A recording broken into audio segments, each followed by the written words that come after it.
You learn not to give up because you can't afford to give up here. You get tired, but you learn to go on no matter what because it's something that I want to do. It's good for me, I think. It's just an adventure, a whole new adventure for me. This is something I've never done in my life.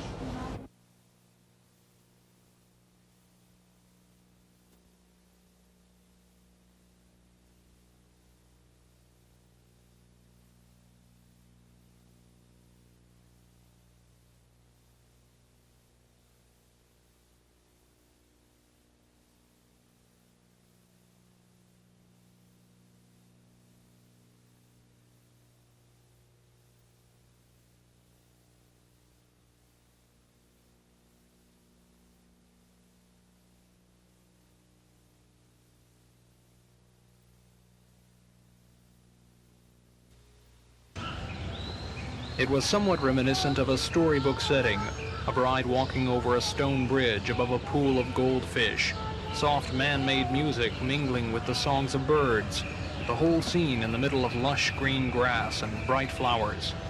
For Glenn Boyd, father and grandfather, this is the third of his children he's seen married, the first outdoors. Today it was his son Tom Boyd of Millbrook marrying Debbie Moore, also of Millbrook. But the wedding came not only on a special day, but in a special place for Glenn Boyd, Montgomery's Oak Park. It was strictly Debbie's idea. She wanted to be married in the park in an outdoor setting. So initially they said the cornfield, but when we talked to them back in March. But Oak Park has always been a very pretty place. My folks came down here back 30 years ago, and we visited in the park. We lived here in Montgomery, let's say about 30 years ago. And Oak Park just seemed to be the place to do it. Boyd traveled down from Michigan to attend his son's wedding today. He also got a chance to see one of his daughters who came from South Dakota. And how does it feel to celebrate Father's Day and see a son married all in one day? How about proud as punch? Reporting from Oak Park, Tom Foreman, WSFA TV News. Jack Nicklaus, shooting for his 5th U.S. Open title, made 5 birdies in a row to grab a share of the lead at 5 under par on the front 9. Third-round leader Bill Rogers shot a 74 today. This bogey on 9 was the beginning of the end for him. In the meantime, Tom Watson, who shot a 70, needed this putt on 16 to remain at 5 under. He didn't get it. He was 4 under par. And so was Jack Nicklaus. After putting out on 18, Jack finished with a 69. So it was up to Watson. And after a tough placement on 17, Watson came up with a marvelous shot out of the rough. The birdie gave him the lead at 5 under par. Then he birdied 18 to finish. Tom Watson claiming his first U.S. Open. Fred Rogan for NBC News.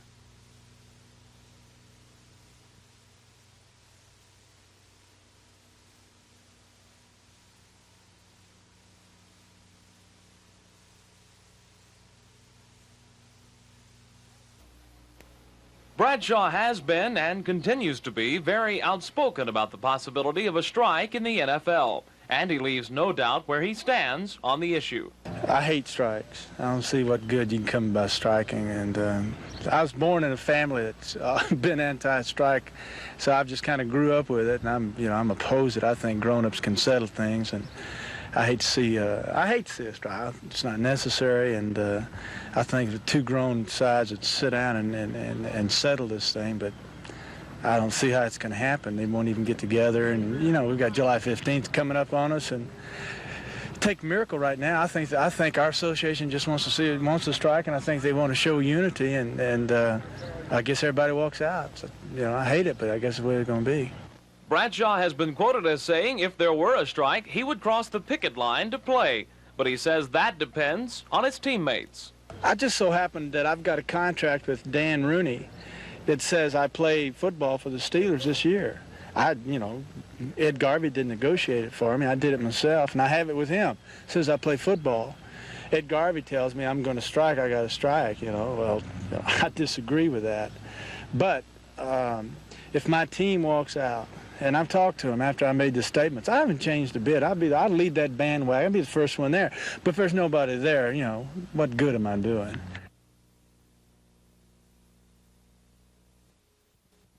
Listening to people, speaking to various groups, and in general answering questions. I'm not saying that it's been wrong. I'm saying, and then you tell me how that sounds. Sheriff's Department, 4 years. 3.5. Simply put, for the amount of tax dollars being spent, the taxpayers of Montgomery County are not getting the level of services from the Sheriff's Department they should and could be getting. For example, out in the county, patrol coverage, in terms of number of cars assigned, is inadequate. By implementing the proper administrative and managerial skills, I can double that coverage, and I can do it without hiring additional personnel or purchasing additional vehicles.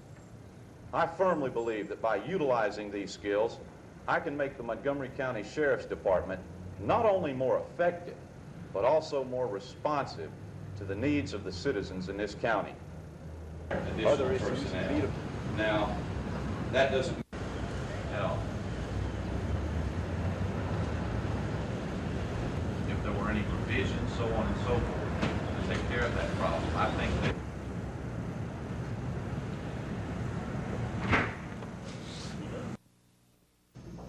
out into the hallway up to the glass, not to include the so-called atrium. Perhaps we can move our central records into that hall. And, what I assume to be, I wasn't here then. We did our bonus back to. Probably be 1/16 right at each location. Y'all submit us a plan. County later. I thought about this and it appears that I can possibly gather 4 offices back there in the back. Purchase the necessary software in favor of the necessary extra help to implement it. Mr. Gray, Mr. Knight voted for the motion. And the board, Mr. Bartlett voted no.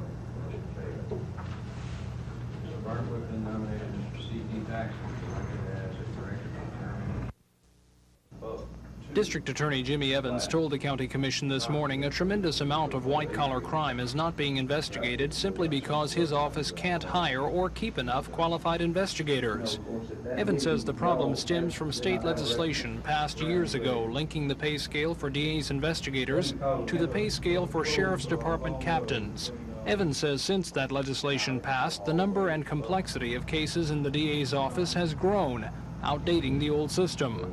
What Evans says is needed is a classification system for the investigators and a pay scale similar to what is given to other government investigators. What Evans proposes is to ask the state legislature to give him those things. But one commissioner says the county needs to be in on any such plan because the county has to foot the bill for the paychecks. More on that in the 10 o'clock report. Tom Foreman, WSFA TV News. Evans told the County Commission today that investigators in his department aren't getting paid enough for the kind of work they do. He says the increased number and complexity of cases they must investigate make the old pay scale, established by the state legislature, impractical. So Evans says he's going back to the legislature to ask for a new classification system for the investigators and a new pay scale. But one commissioner expressed concern over Evans' plan, saying the legislature might be quick to agree to Evans' proposals, but the county will have to foot the bill. After some discussion, Evans and the commissioners agreed to try to reach an informal agreement before taking the issue to the legislature. That work will have to be quick, though, Evans says he wants the matter handled during the current special session. In his words, the DA's office is, quote, in jeopardy. Tom Foreman, WSFA TV News. Upgrade and update the Sheriff's Department, the law enforcement services. I'm not saying that it's been wrong for 4 years. Out in the county, patrol coverage, in terms of number of cars assigned, is inadequate. By implementing the proper administrative and managerial skills, I can double that coverage, and I can do it without hiring additional personnel or purchasing additional vehicles. Hire additional personnel. I was talking about health.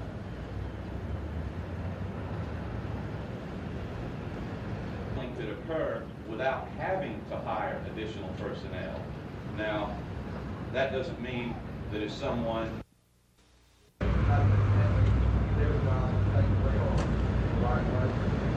the way I look at it, if there were any provisions, so on and so forth, to take care. Now, that doesn't mean that if someone Other issues in need of attention are those of drug enforcement, youth aid for county schools, courthouse security, and more adequate training, as well as advancement opportunities for the deputies within the department. It's a big job, but I can bring to the office of sheriff energy and enthusiasm, as well as... I'm saying the sheriff's office was sent for 1 week to communications school in Colorado.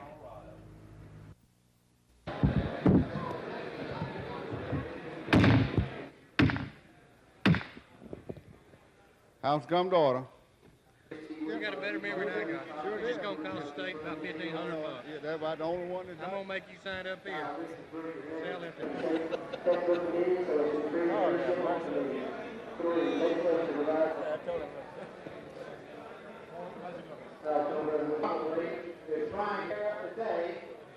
There's nothing that has to be taken care of next week. I think the taxpayers...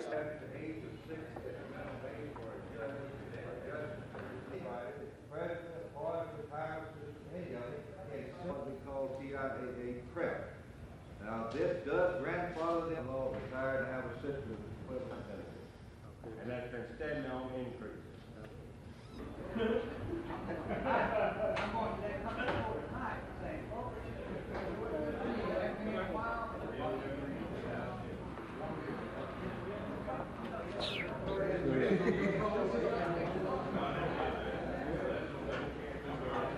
I would never believe that education, I really would never believe to this. There they are. Did you believe that? Really? Yeah. You heard what they're doing to Phil Kelly? Yeah. It was bad. Two, the school had.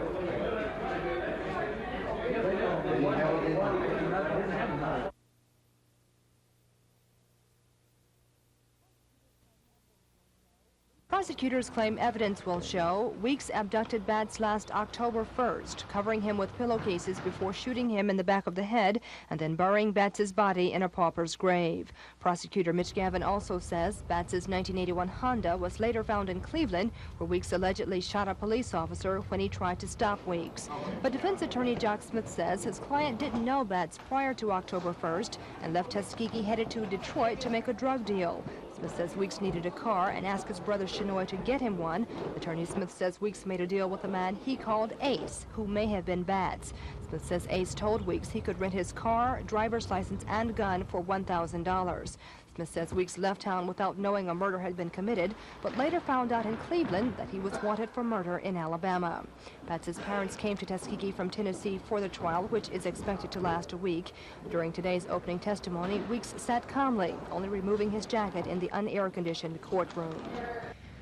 Weeks is currently serving a 45-year sentence for aggravated attempted murder of a Cleveland police officer last year.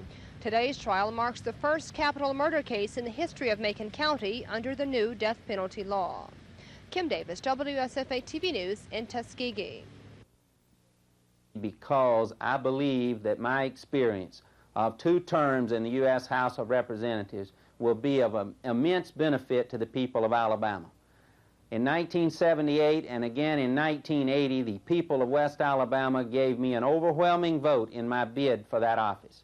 I hope that they will continue to have confidence in me because I have tried to make the tough decisions that have to be made if we're going to turn this country around. I'm from the district, I know the district, and I will continue to represent the best interest of the district in the U.S. Congress. Wallace made it official from the steps of the state capitol, where he told an enthusiastic crowd of supporters that he intends, if elected, to deal with rising property taxes. We see them about to go up. This thing should have been handled before it got to the leak log, you might say. But if it's not handled when I become the governor,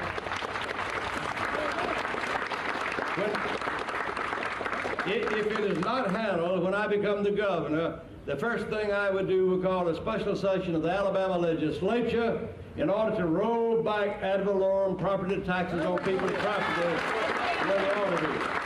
During today's announcement speech, Wallace told about 200 supporters that Alabama needs experience to combat the sagging economy. The Wallace campaign begins to stump the state tonight in Huntsville and tomorrow night in Childersburg, Alabama.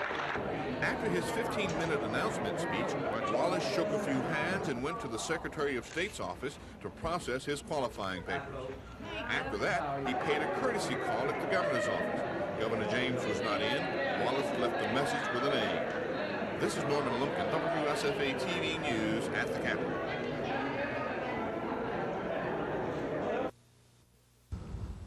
Batts' girlfriend, Christine Jenkins, remembered the day the murder took place, last October 1st. She says around 8 o'clock that morning, she and another veterinary student left for classes. Ms. Jenkins says around 4:30 that day, she found out Batts hadn't gone to class. Later that night, she says she telephoned the police to ask how to report a missing person. She says the report was filed the next day. Also today, one of Batts' neighbors, Cecil Davis, testified he saw Weeks in the area the morning police say Batts was killed. Davis says he remembers the defendant because Weeks didn't return his greeting when he spoke to him on his way to work. Attorneys expect the trial to last a week. Prosecutors Mitch Gavin and Clyde Jones say they'll call at least 25 witnesses to the stand. Defense attorney Jack Smith says the evidence isn't there to convict his client. We think if the jury listens to the evidence that comes from the witness stand and tries this case from a court of law rather than through the media, that the state will not be able to prove this defendant's guilt beyond a reasonable doubt and to a moral certainty on the charge of capital murder. Kim Davis, WSFA TV News in Tuskegee.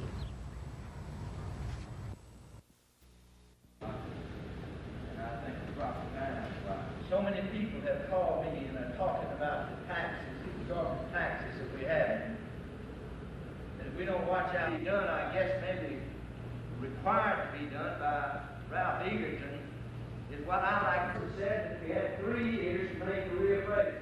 Revenues derived from the reappraisal of the property taxes increases more than 15%. The governing body of each county is hereby ordered to readjust the property tax rate so that the total increased revenue to the county shall not exceed. The governor's speech to the legislature and a statewide audience was a detailed, specific version of the speech he made numerous times during a statewide campaign. He varied from it, occasionally making it last longer than the scheduled time. But perhaps the biggest reaction came from his request to the public to call the Speaker of the House, the Lieutenant Governor, legislators, and the Governor collect. This can be the greatest $40 million call-in program in the history of your life. I think the governor's speech tonight indicated he felt he didn't have the votes. That's the reason he asked for the pressure to be put on like he did. The phones lit up immediately. And in a news conference following the speech, the governor said the calls were 4-1 in favor of his reform. The talk about the reforms to the retirement system were varied. In 1975, the cost of Alabama retirement systems was $75 million. What we're asking is just leave it alone. Don't bother. In 1978, the cost of Alabama retirement systems was $158 million. And if we'll leave it alone, within the next 10 years, the costs are going dramatically down, not up. In 1982, the cost of Alabama retirement systems alone is $225 million. That if his plan were adopted, it would take Alabama to the lowest retirement system in the entire Southeast. I have proposed constructed reform measures that will reduce the cost of the retirement systems to the taxpayers by $40 million a year. Reforms that are totally fair to all public employees. Committee meetings on the bills are scheduled for tomorrow morning. Chris Grimshaw, WSFA TV News at the Capitol. Government is overpriced, including Georgia. 6 other counties. But for the moment, the legislators already in office are here to consider a number of reform bills from the governor's office. Chris Grimshaw is at the Capitol now for this live report on the session that was gavelled in less than an hour ago. Chris? Bob, both the House and the Senate are in an informal recess at this time and waiting for the address from Governor Fob James. All of the bills that were mentioned in the governor's call for the special session, the retirement reform, the bill to increase the layman membership of the State School Textbook Committee, and the bill to provide for a public school prayer, have all been introduced or will be within the next 30 minutes or so. The legislators tonight say that they are expecting the governor to again go over the details and the reasons for these bills. Many say his speech isn't really intended for the legislators who are now familiar with the issues. They say the speech is really intended for the home audience that will watch the statewide speech. The governor is expected to make a strong plea to the general public to respond to his reform issues. The governor's staff say that he realizes the battle that is on his hands and that the governor has taken extraordinary measures to make sure that his reforms are visible and as visible as possible. That includes a 2-week road trip and numerous news conferences last week. Today, the two sponsors of the governor's reform issue, Representative James Sasser and Senator Dewey White, held a news conference to go over details of the retirement reform measure and to emphasize the options that teachers and employees will have and the financial soundness that the two gentlemen say that the measure will have. All of this is publicity that has been geared to overcome the lobbying of state employee and teacher organizations. Today, about 100 or more teacher and employees showed up walking around the Capitol carrying signs asking legislators to vote against the governor's retirement reform. The appearance of these teachers and employees is hoped by those two organizations to have an influence on the legislators, and that's why the governor is also trying to incite some public participation. So far, if you could compare this political battle to a war, both the employee organizations and the governor's staff have been very carefully taking some artillery pot shots at one another from afar. But tonight's gaveling in of the special session begins what's expected to be a full week of full-scale hand-to-hand combat as the bills go to committee and to debate on the full floor. Chris Grimshaw, WSFA TV News, reporting live from the Capitol. Thanks, Chris. Of course, we'll have an update on what the governor says. Speaking of that address, the governor will speak at 6:30 tonight to a joint session of the House and Senate. We will carry the governor's remarks live. That's tonight immediately following the newscast for the governor's speech to the members of the special session. 8th grade than it is in the 11th grade. But the point is that the top score that you can make on the test is 12th grade 9th month. Nationwide, we expect about 68% of the population to be in that average group. That's what groups. In the lower group and the higher group, you expect about 16% of your population to fall into those. And it ranges from 1 year and 3 months in the 4th grade to 1 month higher than predicted. Your attention to is found on page 19.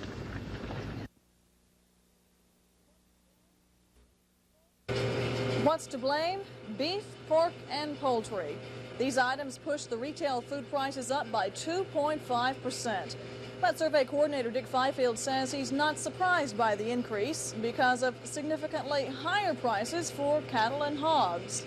What about other items like produce? Well, those prices are up as well. There's a 13% jump from May, but locally grown tomatoes were 17% cheaper than supermarket prices, and spring potatoes were 7% lower than store prices. One good note on the grocery price scene, prices for eggs and other dairy products dropped. And along with the news of higher prices in the grocery stores comes word that more Alabamians are out of work. May unemployment figures show the rate up by 0.1% over April's 13.1%. Industrial Relations Director Franklin James says the slight increase in May was largely due to losses in the primary and fabricated metals industries. Gina Gregory, WSFA TV News.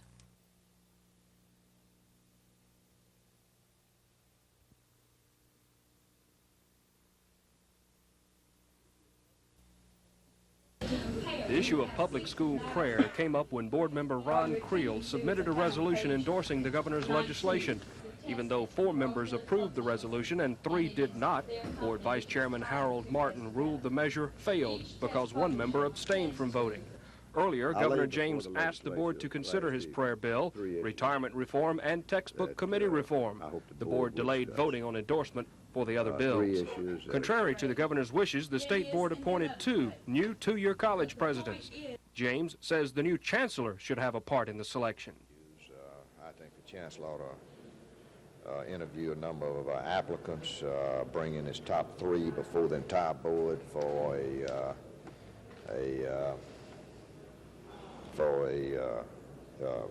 interview, and then the board ought to go ahead and select their new president.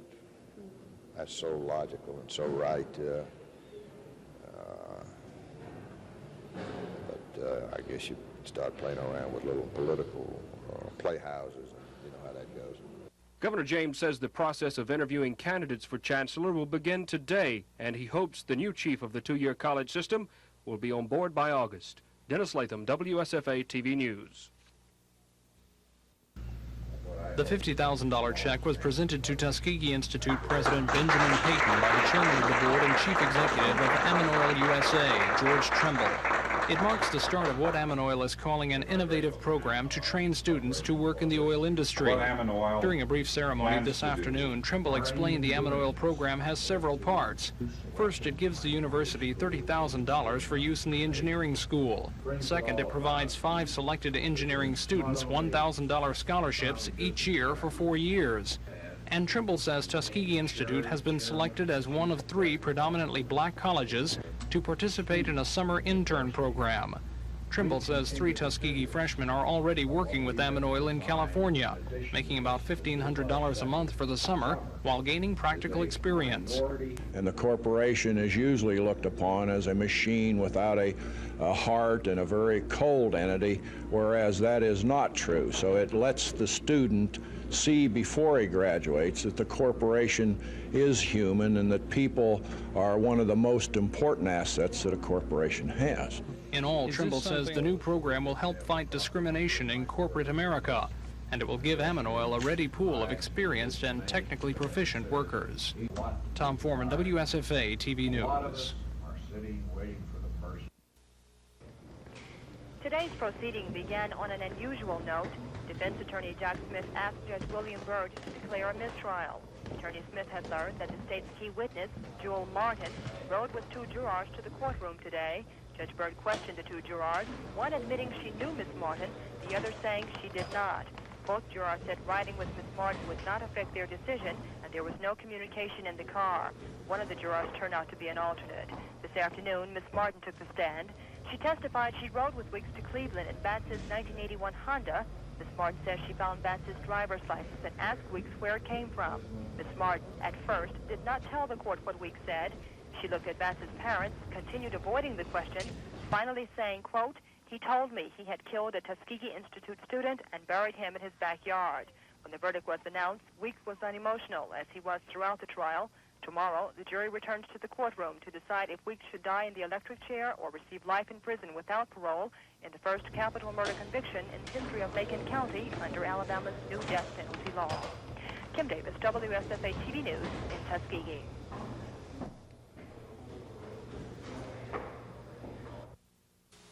The first positive bat that we found this year was at Casada Landing. It was around where our man has some dog pens out there. It's an unpopulated area. This is the first one that's been found in a populated area. We did find 2 last summer in the area near the mouth of Callaway Canal and Lake Jordan. In November, you're going to elect George Wallace governor of Alabama. The Wallace campaign rolled into Childersburg one day in one campaign speech after yesterday's announcement that he wanted a 4th term as governor. About 2,000 people crowded into this recreation center in Childersburg. They came from 3 counties, and they interrupted his speech with applause many times as George Wallace reeled off accomplishments made during his 3 terms in office. Tanned and looking quite fit, George Wallace told the crowd only one man can bring jobs back to Alabama. I don't know whether anybody can solve that problem, but one thing we can do, I can do better than anyone else. I can get this state on the move again, and some of them say, let's put Alabama back to working again. Well, I want to tell you, when I was governor, Alabama was working.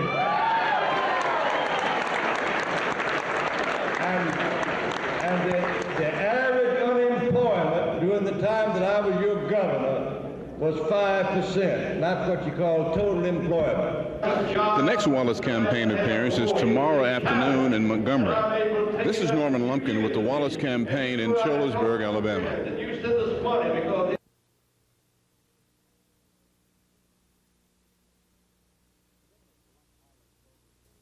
The governor's collect call-in program continued today with hundreds of calls received in the governor's office and the legislative offices. One problem erupted when the legislative offices refused to accept the collect calls unless they were billed to the governor's office. Lieutenant Governor George McMillan's office says the calls were at least 2 to 1 in favor of the reform. House Speaker Joe McCorkadale's office says their calls were also in favor of the governor's proposal. Governor James said today he'll be glad to take charges for collect calls made to the legislative offices and is encouraging the call-in to continue through the duration of the session. The governor's retirement reform measure was the focus of a near 3-hour public debate before the joint House and Senate budget committees. The sponsors of the bill were grilled about details of the plan, and employee and teacher organizations fought statistic to statistic against the plan. Later, the individual House and Senate budget committees delayed action until Thursday. Sources say House members want the Senate, which has been measured as opposed to the reform, to be forced to take a position first. There was no delay in the Senate Education Committee as the voluntary public school prayer bill was approved. The First Family was out in full force supporting the bill. First Lady Bobby James spoke in favor of the bill, saying it was time God was brought back into the classroom. Her son, Fob James III, who wrote the bill, argued the legal points of the bill, saying it was intended to serve as a confrontation to the U.S. Supreme Court's 1962 decision banning public school prayer. AEA Executive Director Paul Hubbard spoke against the bill, saying he didn't disagree with the concept of prayer in school, but instead with a provision of the bill specifying a prayer to be used. Hubbard said the prayer might offend other religious doctrines. Hubbard's suggestion to exclude the specific prayer was rejected, and the bill was sent to the full Senate. Chris Grimshaw, WSFA TV News at the state capitol. If you think higher food prices and unemployment in the state is nothing new, well, you're right. In fact, this is the 3rd straight month that food prices in Alabama supermarkets have increased, with beef, pork, and poultry leading the way. The unemployment rate was about the same in May as it was in April, a difference of only 1/10 of a percentage point. But Industrial Relations Director Franklin James predicts a seasonal upturn in unemployment during the next several months. He says a primary factor will be the influx of summer job seekers. Gina Gregory, WSFA TV News. The panel named Charles Pendley to be president of Northeast Alabama State Junior College at Rainsville and appointed Norman Cheapus president of Fred State Technical College in Tuscaloosa. Both appointments are effective July 1st. Governor James, however, didn't want the board to make the appointments at this time. I thought the board had said they weren't going to fool with hiring any presidents until the new chancellor was hired, which made sense to me, and but change of minds. In other action, the board declined to approve a resolution endorsing Governor James' voluntary public school prayer bill. Board member Ron Creel introduced the resolution and got 4 yes votes and 3 noes. Board Vice Chairman Harold Martin said the board failed to approve the measure because 1 member abstained from voting. Board member Roscoe Roberts, a lawyer, voted against the resolution, saying he's not anti-religious, but the governor's bill is unconstitutional. Dennis Latham, WSFA TV News. City Councilman Donald Watkins calls the new ordinance watered down, and he says amendments to the original form of the ordinance as he wrote it detract from its meaning. Watkins started his crusade to clean up city cemeteries weeks ago after visiting a local cemetery that was overrun with weeds. The ordinance Watkins asked the council to approve tonight would have automatically placed cemetery owners in jail if they allowed city graveyards to fall into disarray. But several council members felt the original form of Watkins' proposal was too harsh. Those council members then set out to amend Watkins' ordinance. So instead of sending the cemetery owners to jail, the city can simply fine them for a first offense. The amended version of the ordinance can still put the owners behind bars, but only if the owner has already been cited once for violations. When the amended version finally came up for a vote, Watkins and Councilman Joe Reed voted against it. Earlier, Watkins said sometimes the council members approach problems like they're afraid of hurting somebody's feelings. Tom Foreman, WSFA TV News. The all-black jury deliberated for 2 hours. When Judge William Byrd read the guilty as charged verdict, Weeks showed no emotion, as he did throughout the 2-day trial. Batz's parents were obviously pleased with the decision. Both told me in an off-camera interview they always thought Weeks was guilty. Mrs. Batz says his capital murder conviction prevents others from having to go through the same grief her family went through. She says they'll return to Tennessee and pick up their lives from here. That he admitted to her that he had killed the victim, Mark Anthony Gavin Batz, says and he robbed believes him the turning point of in his the case vehicle. came when the state's key witness, Joel Martin, told the court Weeks admitted to her he killed Batz and took his car. Gavin says he doesn't think the judge's ruling denying a motion for a mistrial after learning Miss Martin rode to the courtroom with 2 jurors today will cost the state during the automatic appeal. But defense attorney Jack Smith says that'll be a key issue on appeal. Smith says he was surprised the jury found his client robbed Batz. Tomorrow, Weeks returns to the courthouse to find out if he'll die in the electric chair or receive life in prison without parole. Kim Davis, WSFA TV News in Tuskegee.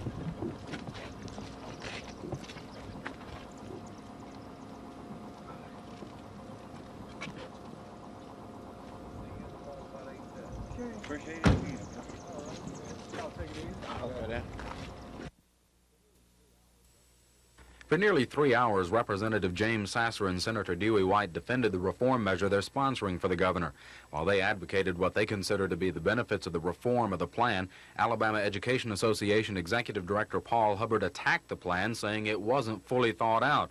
Hubbard said the proposal opened up the possibility that as much as $600 million could be demanded in refunds by the members, and that such a demand could create a serious cash flow problem for the system. But White and Sasser said it would have taken the unlikely chance that every member of the retirement system would ask for a full refund, and even so, the two lawmakers say they have the assurance from the retirement system that the demand could be met without problem, even though it could take up to a year for those refunds to be made. The day-long debate over the complex financial impact of the bill only led to a delay by the individual budget committees to act on the measure. Meanwhile, the barrage of phone calls solicited by the governor from the public continued. Legislative offices say they can't accept the collect calls, but Governor James, encouraged by the near 3-to-1 support for his reform, said his office would pay for the collect charges. The governor encouraged the public to continue calling the lieutenant governor and speaker of the House offices for the duration of the special session. Chris Grimshaw, WSFA TV News at the Capitol.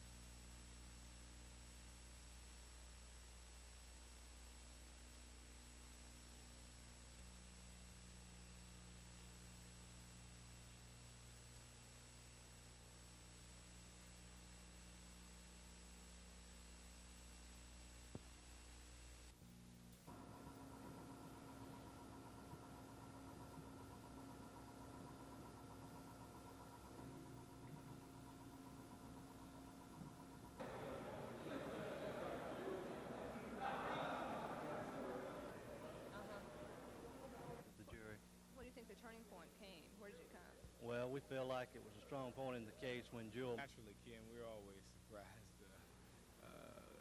in any case, but that's...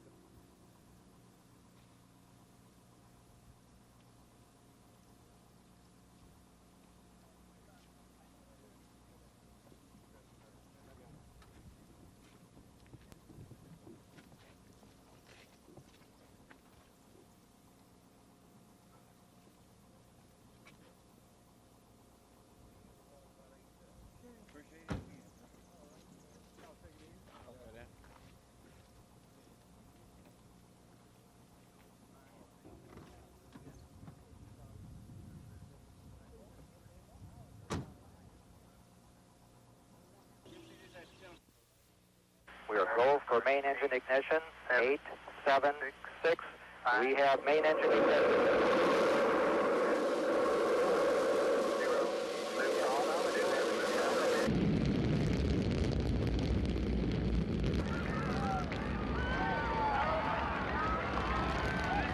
When NASA launches the 4th space shuttle this weekend, it will be carrying 2 Auburn University graduates, astronauts Ken Mattingly and Henry Hartsfield. Both men are veteran pilots with the space program, and both hold engineering degrees from Auburn. Hartsfield from Birmingham was in the class of '54, a member of 4 honorary fraternities, Delta Chi Social Fraternity, and the Auburn Band. 4 years later, Ken Mattingly was president of the Student Government Association and an outstanding aerospace engineering student. NASA says it was purely coincidental that 2 Auburn grads were selected for the mission, which is the first space travel for Hartsfield and the second trip for Mattingly, who was the command pilot on the Apollo 16 moon flight. Hank Hartsfield's little brother Earl, who lives in Auburn, says Hank was always interested in flying. Bob, he built model airplanes and flew them and was interested in flying, and when he could, he would go to a little field out from Central Park and maybe catch a ride in a little Cub airplane. So he's always been interested in flying, sure has.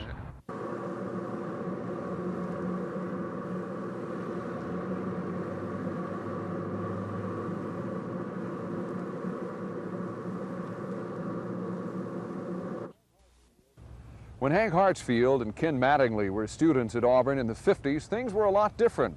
Haircuts were a lot shorter and there were a lot fewer girls on campus. This is how Hank Hartsfield looked in his class picture in Auburn's 1954 yearbook. He was a physics major from Birmingham. Ken Mattingly came along in 1958, an outstanding student majoring in aerospace engineering.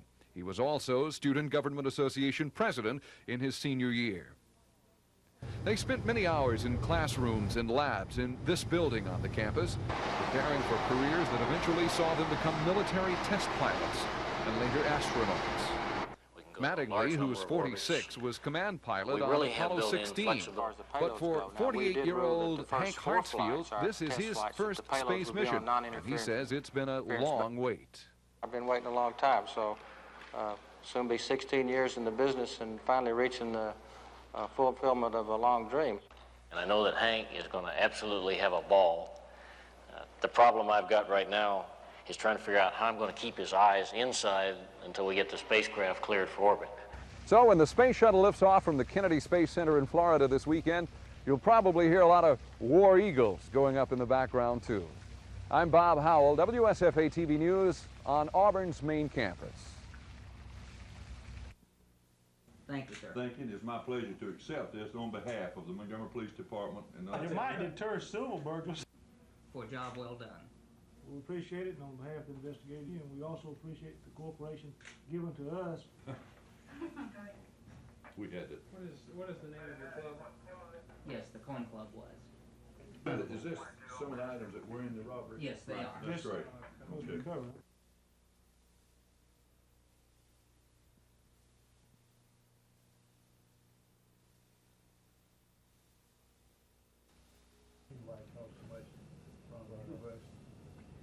All right, any other inquiries, comments, or guidance?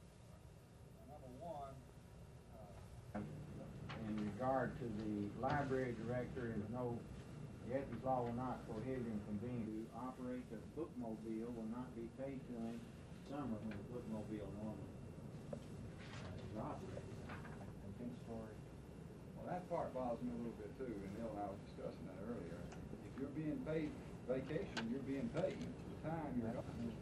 Just because you earned it the year before, I really don't think it's immaterial because you're still receiving two checks for the same period of time.